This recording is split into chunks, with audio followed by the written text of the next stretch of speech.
I've just got rid of all my desktop PCs, and I've got a Dell 2840 Blade server. Yeah. With 8 gig of RAM that I run virtual machines on. And it's got two 10,000 RPM SCSI 3 discs in it. I can hardly hear anything. And so the audio quality on this show is going to be top notch. There you go.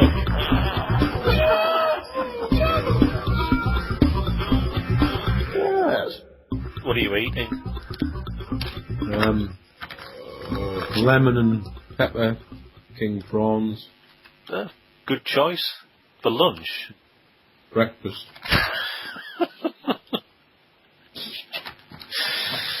Right, let's get into it. Welcome everybody to Turbocast 20. My name's Simon. I'm joined by Dr. Brownhill. How are you, Doctor? Wicked. Wicked? You're banging? Yeah. Right, I'm very tired, but we'll press on. Oh, you can't be tired. You have to pretend not to be tired. Why are you eating lemon king prawn for breakfast?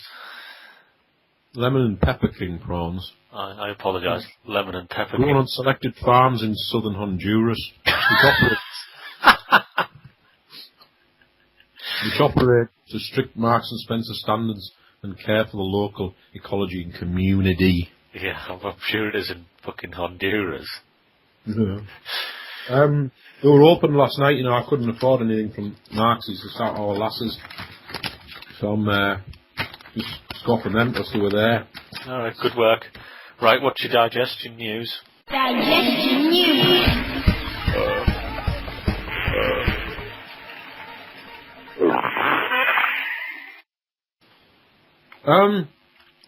I actually had fuck all, but I had some like very late breaking news this morning. Just squeezed in under the wire. Yeah. I'd like quite an interesting tea stroke supper last night. I had a full bag of Whitby scampi. I had a full bag of breaded garlic mushrooms. I had some of the aforementioned lemon and pepper king prawns. I also had prawns in chili and coriander. And a large bag of salt and balsamic vinegar crinkle cut chips. I think there might have been some salad and coleslaw on the plate as well. I've had some quite explosive diarrhea this morning. Hot in. Awesome. Was it eaten at pace? Oh, yeah.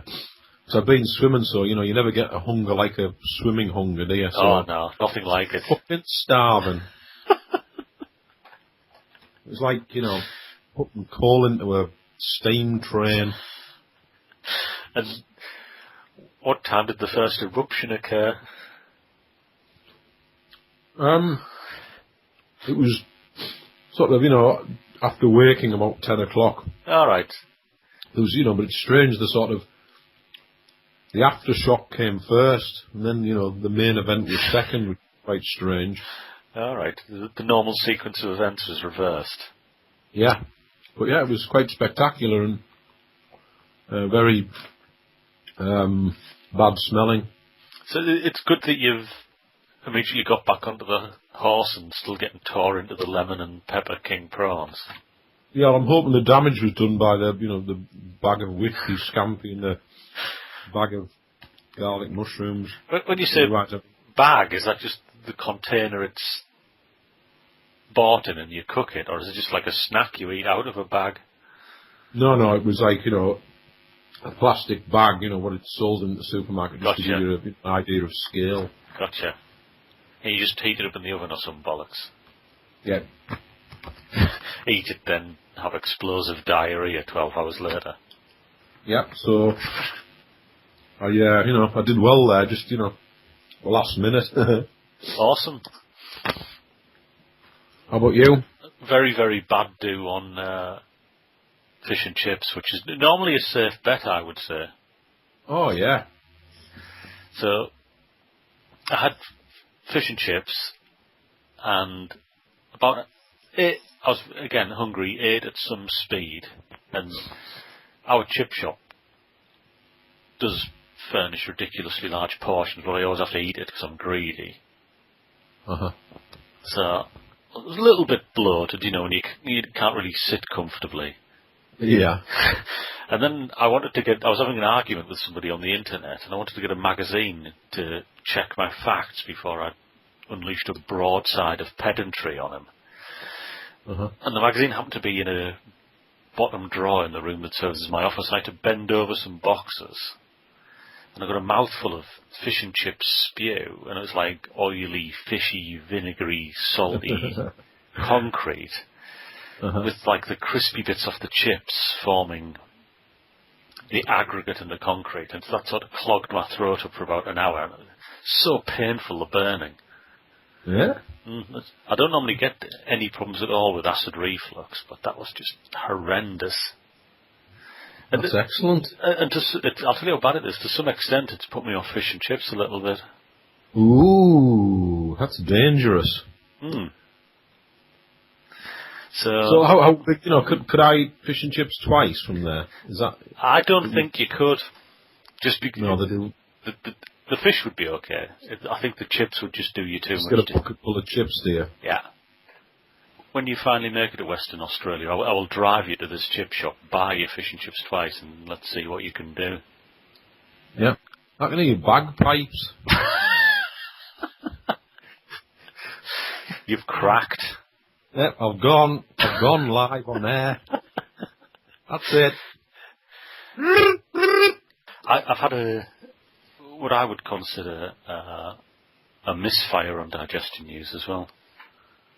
All right. You know the fabled kebab shop. Oh yeah, the mix and match one. Well, there's a lad who works in our office who considers himself a bit of a kebab connoisseur. And he reckoned the ultimate kebab was chicken with cheese, a fried egg, sour cream and garlic sauce. Sounds fucking awful. I'd love one. Yeah, so the guy's name is Gion. He's a great guy. If you're listening, Gion, hi. So we went to the kebab shop yesterday, and I've got to say my nerve failed. We swore like a death pact that we call this kebab a Gion. Yeah. And we swore a death pact that we'd all get one. And I don't like where this is going. I failed my gut check. I hate garlic sauce so much. Yeah. I just couldn't bring myself to do it. And I got the half Gion, which is just chicken with cheese and sour cream. I skipped on the egg and the garlic sauce. So are you wearing a dress as you're speaking? Yes, a frilly party frock. Dress, yeah. Fucking hell. So if I can summon the testicular fortitude, I might have another go at that, because I think that could make... Oh, you've got to, man. Fucking hell. I won't be able to sleep till I know you've had one. I hate garlic so much, though. I fucking love garlic, mate. I love garlic sauce. Chips and garlic sauce, Yeah. I also don't like eating chicken and egg together. Anyway, Gion pointed out that there would be cheese between the two, insulating them. Yeah. And I couldn't be swayed, but anyway, I might have another go at that. Please do. News that isn't digestion news. News that isn't digestion news. It's general news. Right, into not the digestion news. So you can put any shit you can think of in here now. I'll try and whiz through some of me shit. Go on, but didn't all those other shit that I wanted to talk about, wasn't there? Just talk about shit. Right, here's some shit. Could I start? Yeah, why not? Like fucking Graham fucking Swan. Fucking Swanee, our Ashes hero. Yeah. I thought he was a great guy. Did you? Yeah. But it happens quite some time ago. It was a big story in the news because it was so ridiculous. He'd been out for his birthday or something, had loads of ale. He got home and his cat was trapped under the floorboards. Yeah. He had no screwdrivers to get it out, so he got in his Porsche Cayenne Twatmobile. Went to Asda to get some screwdrivers. He got pulled. Yeah. And, over the limit. you're done, mate. He even said at the time, I should not be driving. I can't just stop you there for 2 seconds while I make 2 points. Number one, what sort of man doesn't have any screwdrivers in their house? Yeah. Number two, I think the Porsche Cayenne has a fairly comprehensive toolkit, which I bet would have included a screwdriver or something which could have served in the office thereof. Please carry on. I think he was going to get more ale. He was trying to think on his feet, Oh, it's to save a cat, on your way, sir, we'll give you an escort, Get the blues going. I'm going for a load of champagne, A load of vodka. Yeah. So anyway, I use this fucking QC or whatever they call the most expensive ones. Yeah. And he got off on a technicality. Is he the one they all use who can get you off anything? I don't think he's one of them. If he wasn't one, he will become one. But he was obviously over the limit. Yeah. They'd taken one sample of blood, and it wasn't very much. So whoever takes it, nurse or whatever, took another sample, and they argued that the first one would have been enough to get a reading from, and because they took a second one, he got off, and that that pisses me off, enormously. I just think it's wrong. It's do you think he shouldn't have contested it, having done it? I think so, yeah. Because he's gone to this. If he's gone to solicitor, and I wasn't drunk, I hadn't had anything, I don't know what, I've got this, false reading or something, something's gone wrong. But he's gone, I was pissed, see if he can dig something up to get me off it, And it's wrong, I can understand that point of view, but the countervailing argument is that it's up to the police to do all these procedures correctly.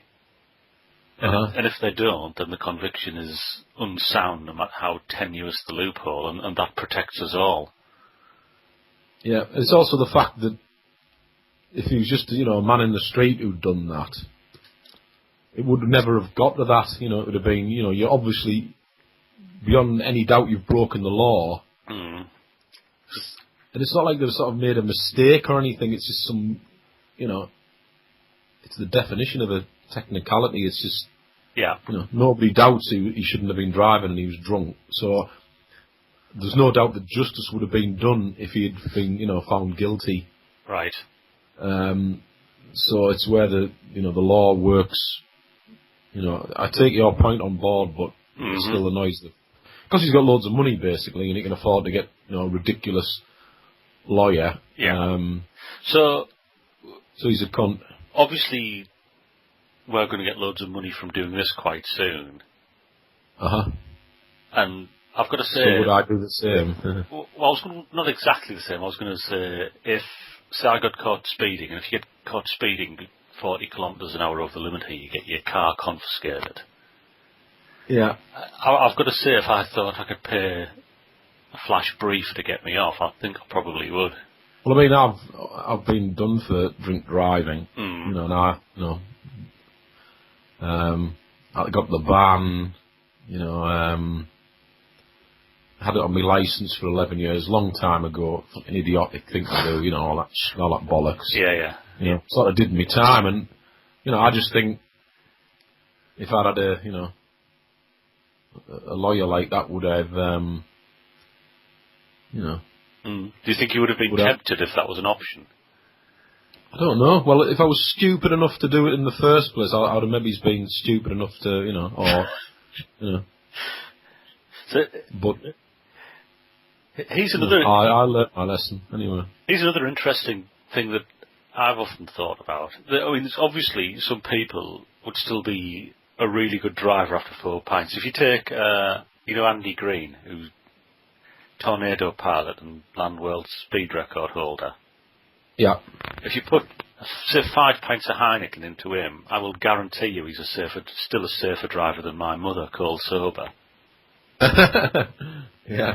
So, do you not think that the penalties should be get as pissed as you want, drive as much as you want, but the penalties for actually hurting anybody or damaging anybody's property is absolutely swinging. So you have to take responsibility for your own actions, and if you think you can drive safely drunk, go for it. But if you kill anybody or hurt anybody, you're probably going to jail for 10 years. I mean, you are right. I'm sure that having had a few pints, I'd be a better driver still than most people on the road, or certainly from what I've seen. Mm-hmm. I think it's just so difficult. It would be so difficult to, administer to make it practical. Like, yeah, I mean, you're right. If there was like a way of doing it, but the thing is, when you've had 5 pints, you quite often make bad decisions at that point. Right. And then you think, oh, I'll have another 5 pints, and then it's all gets a bit silly. I think the driving test should be way harder than it is. Yeah. It's a fucking joke, basically. When you think the driving that I see on a daily basis, that those people are being tested in some way, the test has to be shit, because they are shit, Are you still enraged by bad driving? Oh yeah. I had a road rage incident, actually, just following on from that nicely. Some big fat fuck in a Range Rover came flying up behind me, right up close. So obviously, I'd been overtaken, I was about to pull in. So obviously I took a little bit more time than I would have done normally, just made him wait a bit. He gets past me. As soon as he gets past me, jams the anchors on big style, to try and make me, crash into the back of him. With hindsight, I probably should have ploughed into the back of him, Yeah. Anyway, obviously I was absolutely, You've got a Volvo with airbags, what do you care? Yeah, I was purple with rage. So I followed him, and I think he realised I was following him, and he was, driving all over the place, trying to away with me. He went round and round about 3 times, and I followed him round. Then he just stopped. He stopped dead in the middle of the road, and I stopped behind him, and I thought, I was tempted to get out, and go up the window, but obviously as soon as I got out, he's obviously trying to get away from me at that point. As soon as I got out of the car, he'd have pissed off, Anyway, the red mist was starting to, fade by then, and I didn't have any more money for diesel that week. I couldn't afford to chase him anymore, so, It's sad when your road rage is curtailed by poverty. Yeah. But, it was a very distinctive car, and he was a very distinctive man. Really? And if I ever, see him again, I will follow him and probably kill him. Funds permitting. Anyway, shortly after that, some fucking bitch in I can't remember what it was a Golf or something, nearly fucking wiped me out coming towards me on the fucking phone. No. So there's still a little bit of, juice there, so I fucking spun round, start style, followed the cow, lived not far from where she nearly killed me. All right. So she was on the wrong side of the road. Yeah, she was like overtaking a car on her side, so my way was clear, but she just came straight out in the middle of the road, on the phone, and so I was like, right, and I followed her.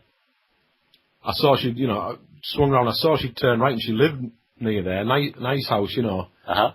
and I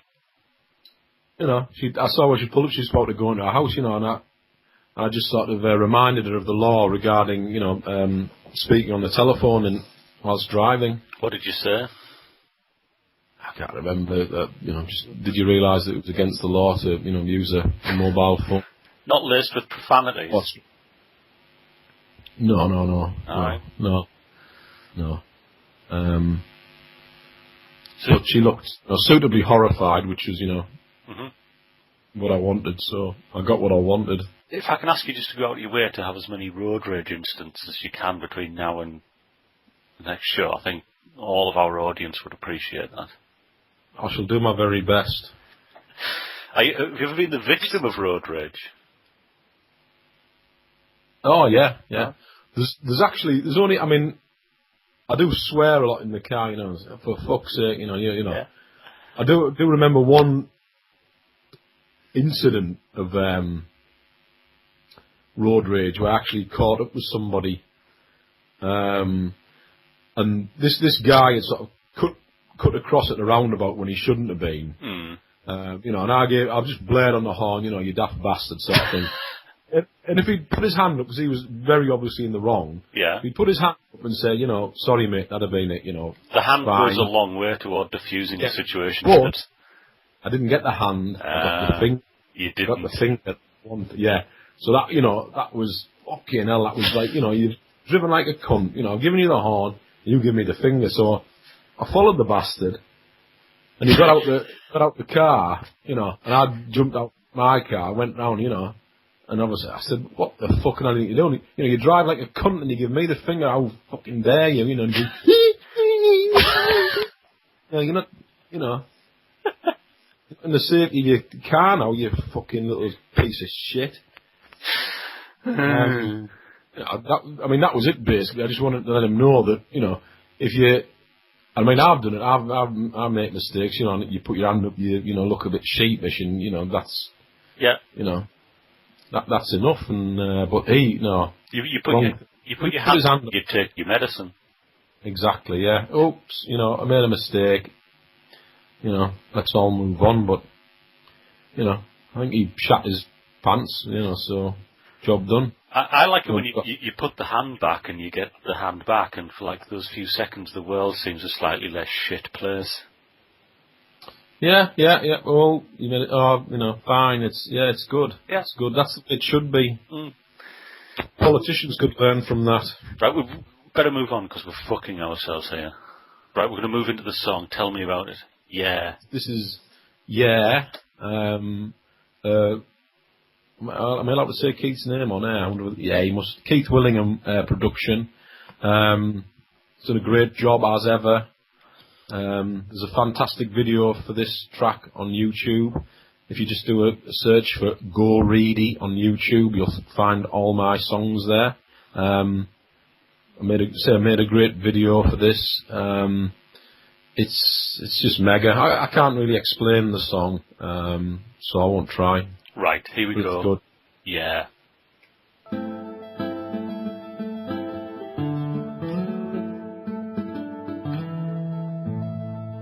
There's a price to pay.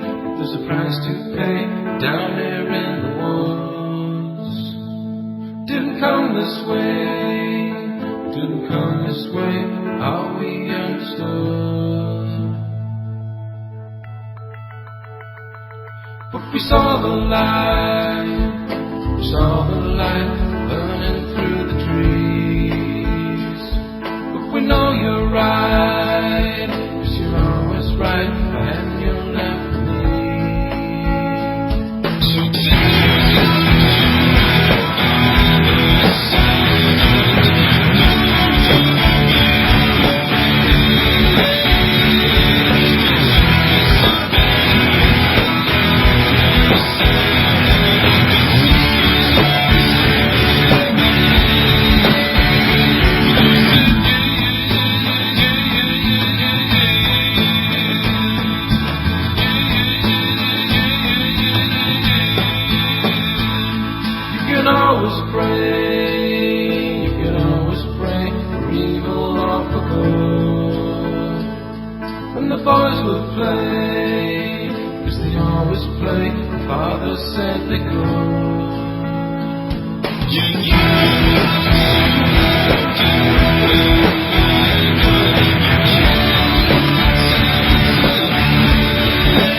see this place. I've seen this place. Used it in my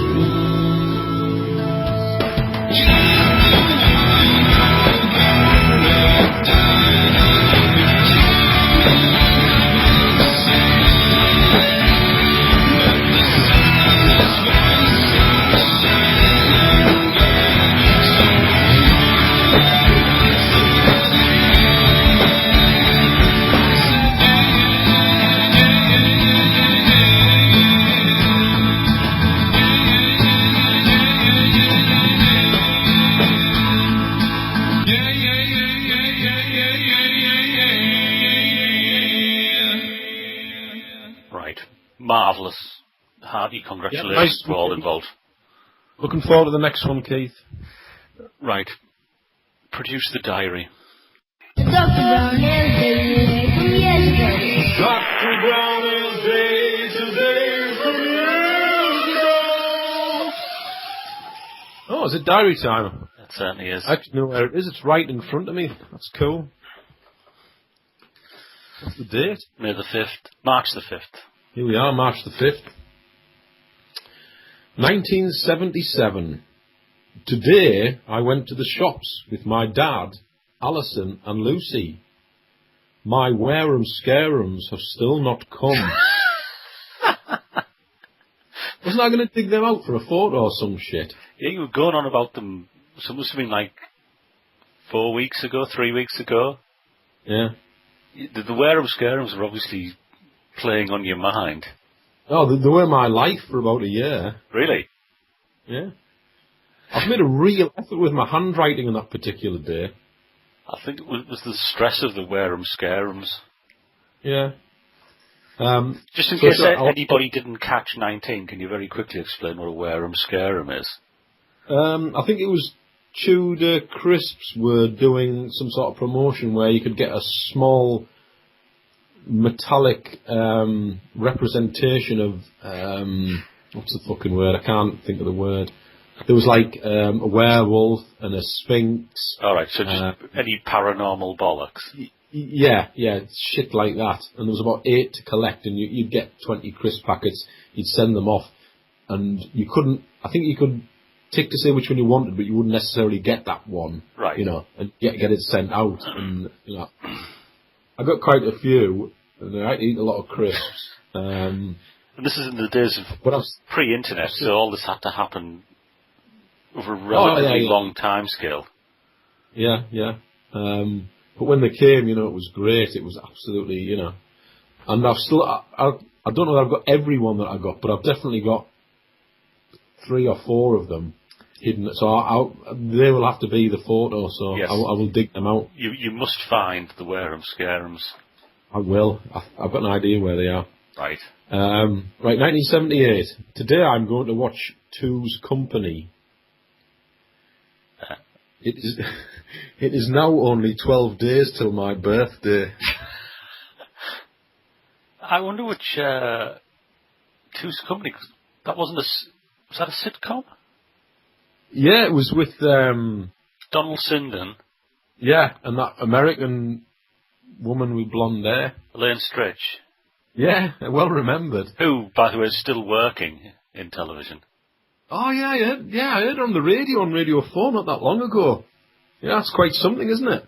Yeah, she plays. She seems ancient then. Yeah, she plays Jack Donaghy's mother in 30 Rock. So there you go. Fucking hell, there you go. So you weren't going to. You were just planning to watch it on television, I think, is the implication we take from that. Yeah, today I'm going to watch Two's Company. Obviously, wasn't going to the studio. I don't know. It must have been quite an occasion, I guess. It's all exciting stuff so far. 1979. Today I watched Fawlty Towers. Quality. Yeah. Today we had quite a bit of homework. For art, we have to draw a nice big meal. Carton of crisps in your case, then. Yeah. I don't know that you would have or like or something, or... Uh-huh. It seems like a strange art. How old would I have been then? 12, so that... Yeah. The only art project I can ever remember doing was we had to draw an album cover. Yeah, I can remember doing that. I've still got that art book with those drawings in. I've probably still got Big Meal in my art book. Which album did you draw? Was it something by Hazel O'Connor? Was that her name? Interesting choice. Rather embarrassingly, I was probably in my krautrock phase at that point. I think I did Taken by Force by the Scorpions. Cool. No, it wasn't. Yeah. 1980. I had a horrible dream last night. I swallowed a gerbil, and then a big red blob tried to burst out of my chest. It must have made a profound effect on you if you felt the need to diarise about it. Yeah, and then and then went to hospital. So that was the end of it. So it wasn't end. Yeah. That's quite cool. That. Mm. I came 17th in music. It must have been some sort of test or some shit. It's amazing that just how bad a comprehensive education can be, really, isn't it? Because you obviously have musical talent, but they resolutely fail to identify and or nurture it. Yeah, there you go. Happens. I got a U in English literature, even though I would consider myself something of a subject matter expert in that field. Yeah. Mm. Yeah, school's shit. Well, I was once. Yeah. 1981. I went over Kenny's and gave him the Levi's that I got off one of Kath's sister. They were too small around the waist. Kenny was a trimmer figure, I recall. Yeah. Kidder, something, and I played footy with my little ball. Our first playtime 2-1, second 3-3. All right. You hold your head up high there. When did you last see Kidder? Many years ago. Mm-hmm. Yeah, to fill in the context, Kidder was one half of a pair of twin brothers we knew. They were identical twins, weren't they? Yeah. And he was made of wood. I don't know, in the Northeast vernacular you refer to your brother as our kid. And for some reason one half of the set of twins was always known as Kidder. Gay Kidder! Kidder! I saw him not that long ago, actually. Really? Yeah, I'm trying to think. Definitely within the last 5 years. It was when I was living in Belgium. So, yeah, definitely within the last 5 years. He's seemed to have, the years probably haven't been that kind to me either, but he seemed to have picked up some facial scarring and a dut in the course of the intervening 3 decades. Mm. But anyway, he used to play a lot of football. Sorry, go on. When I saw him, I'd say, Kidder! Yeah? Yeah, he used to play a lot of football. Yeah. And he was quite uncoordinated. He'd like bang into you, not out of nastiness. And he always felt like he was made out of wood, like mahogany or something. He's like fucking made out of, he was all bone. He like bashed into me, and I went fucking loopy. And he said to me, "Don't have an organism."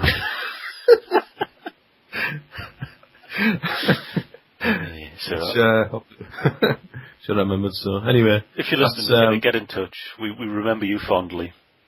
Love you dearly. So that's March the 5th. Wonderful. All right, I did enjoy those. You've got to find the Wareham Scareums. I will.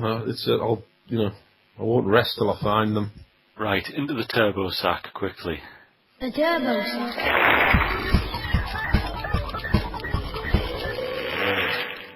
Right, first one clears up a little bit of a question you put to the audience. At least one American correspondent has replied that there's nothing remotely offensive about yeehaw. Oh, well, there you go. I didn't think there would be, because generally Americans aren't really susceptible to piss-taking on a nationalist basis because they're so self-confident and patriotic that they can't be offended on that score. Well, that's very good to know. There you go, so yeehaw to your heart's content. Yeehaw! Next right, one. that's good. Thank you, whoever did that. It was somebody titling himself Hank. I don't know if it's Hank Williams. Hank. Yeah, Hank Williams Jr. Thanks, Hank. Quick question. This is from somebody called Chris.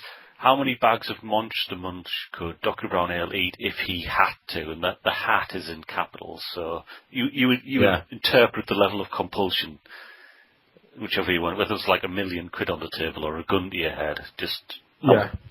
When you say how many can you eat, you know, obviously you've got to assume that you're not going to spew them back up. Yeah. Oh yeah. You know, eat them and keep them down. Normal competitive eating rules apply. So you could empty the bag, then tip all the dust into your mouth before you open the next bag. Are we talking? Because I normally get the family size bags that are usually 99p. I don't know how much weight. Yeah, I had an empty bag here. Let's assume for the purposes of discussion it's a family size sack. I don't think Chris is quite the Monster Munch expert that you are. Right. Well, they're quite big, and I believe I once did 3 of those when I was doing the Champagne and Monster Munch mouse stripping experiments. Obviously, you know, this is just a guess. I reckon I could maybe just do 5 of those. And that's a lot of Monster Munch. 5, you know. So if it's $1 million, I've got a briefcase with £1 million. 5.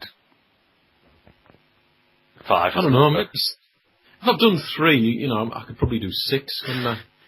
Well, I think it's more the damage it would do to your mouth. You know, the tongue would sort of disintegrate. Yeah, I don't think it's as much the bulk, it's more the damage it's going to do, you know. Yeah, because they do compact down to just a little bit of dust, don't they, when you start chewing them? Yeah. So I don't know. 6. 6. I was thinking, I was going to ask actually what would be the limiting factor, because I don't think it's the bulk, and I think it would either be dehydration or damage to the inside of your mouth. Yeah. So yeah. Might try and push the envelope, you know, sometime. Just do 4, see how you feel. Maybe, because I don't think I've ever eaten as much of them as I can, you know, or tried to, you know.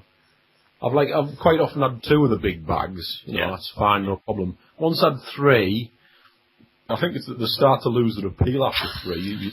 You know, the buzz, because I love them. Yeah. The buzz starts to go after 3, you think.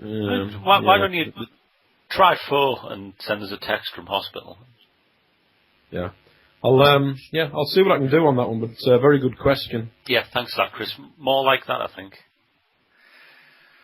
Right, we've had repeated emails from somebody called Mick who wants us to rate all 23 Bond films in order of preference. Now, when we were discussing this, you came up with a shattering revelation that you don't like Bond, so do you want to expand on that for a little bit? I just don't get it.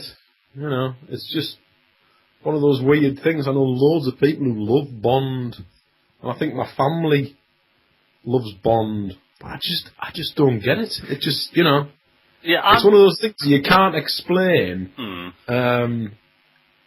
It was, what do they call that big fucking tall skinny twat who hangs out with that fat twat with a beard?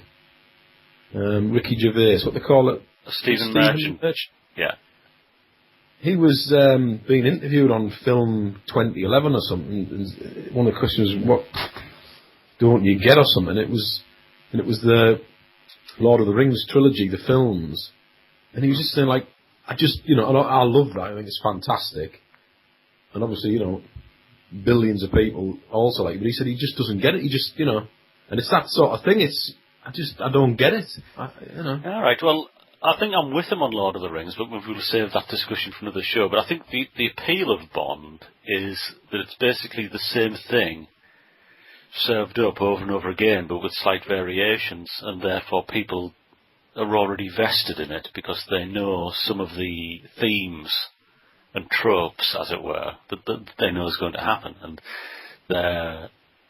when those familiar themes are presented to them in a slightly different way, they find that interesting.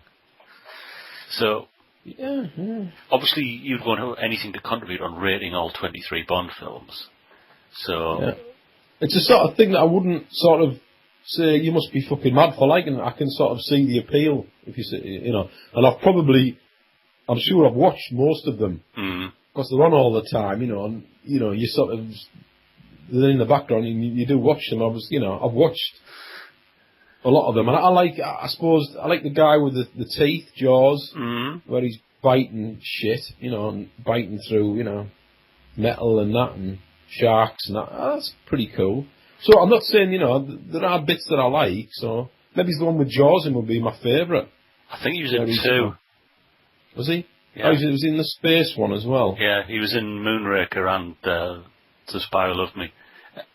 Anyway, so I'm going to do my top 3 Bond films, because we just don't have time to rate all 23, and I'll tell you what I like about the top 3. So I'm not a Bond super fan, but I have seen them all, and seen them all quite recently, actually. Number 3 is on Her Majesty's Secret Service, which is the Lazenby Bond. Really? Yeah, and I think that's a very, very underrated film. I think Lazenby is good in it. Diana Rigg is the love interest, and actually, it's interesting because it's the only film in which Bond gets married. And then Blofeld kills Mrs. Bond at the end of the film. Oh, yeah, I remember that, yeah. And Telly Savalas... Was it a car accident or something? He pulls alongside her in a car and shoots her. Oh, right, yeah. Telly Savalas plays Blofeld, and of the 3 actors who've played Blofeld, he was easily the best, so I recommend that. Second, I would go with You Only Live Twice, which was it was supposed to be the last Connery Bond, but he actually came back after Lazenby and Diamonds Are Forever. But anyway, this is I think it was the pinnacle of the 60s Bonds, because it had the giant underground volcano, it had the exotic locations in Japan, it probably was Connery in his prime, and it has all of the themes. It really set the tone for the rest of the series, so I'll put that as number 2. And controversially, my favourite Bond film is the 1967 Casino Royale.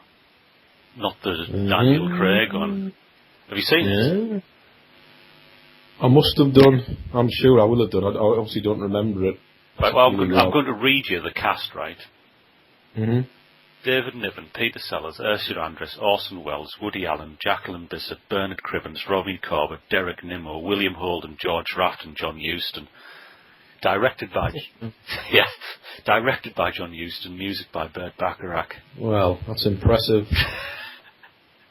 And it makes almost no sense. It doesn't take itself very seriously. Woody Allen is the villain, and I think it's. I really, really like it, and it's neglected because it's not an official Eon Bond film.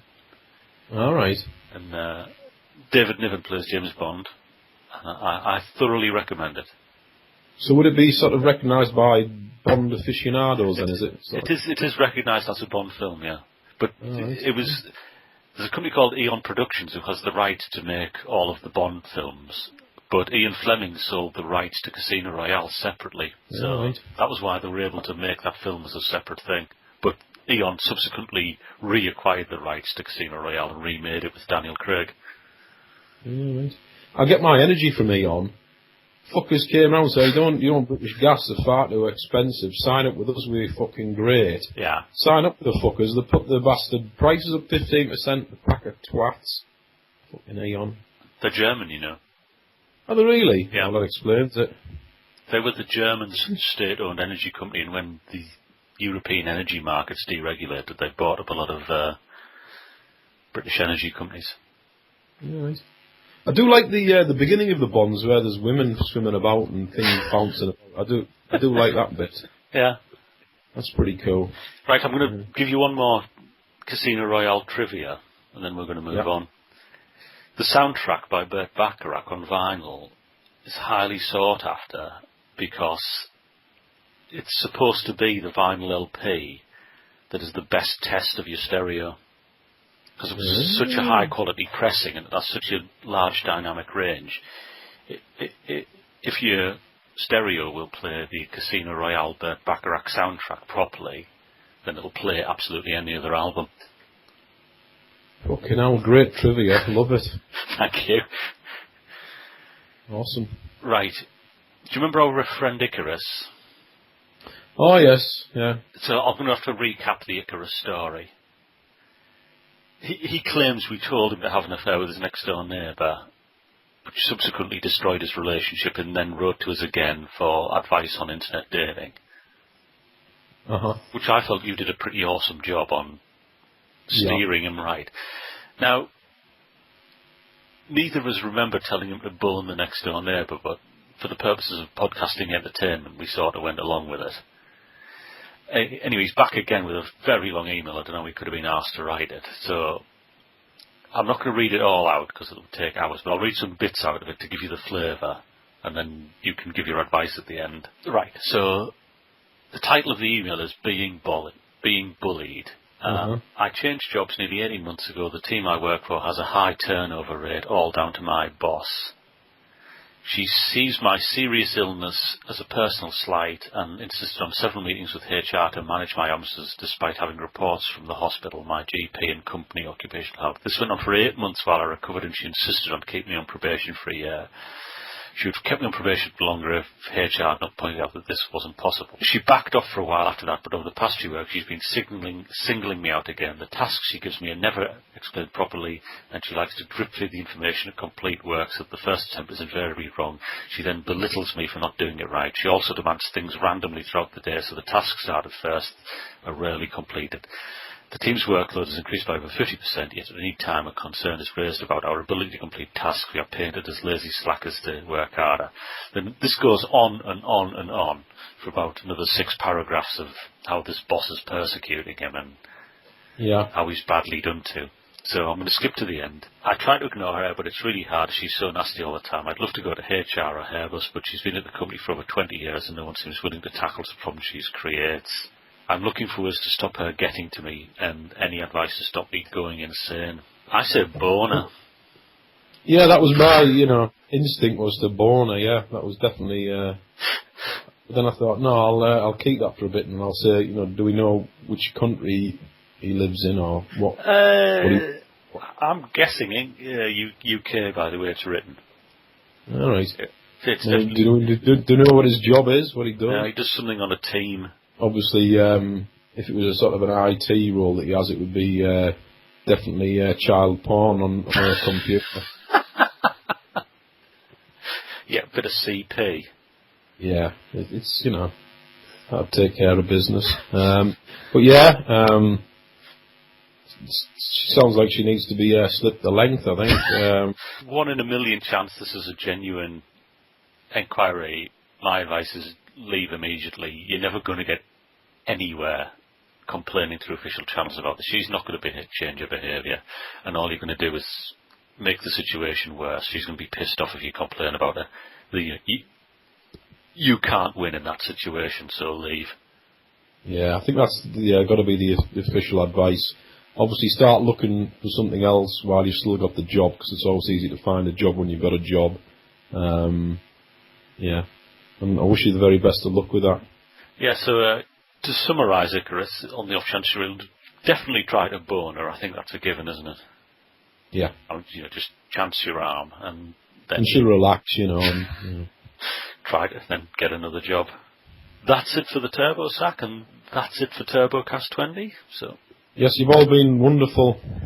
Thank you for listening, and go to turbocast.podbean.com and search for Go Reedy on YouTube, is that right? That's correct, yes. GOREEDY, and you'll see all my delights. Right. Thank you and good night. Good night. I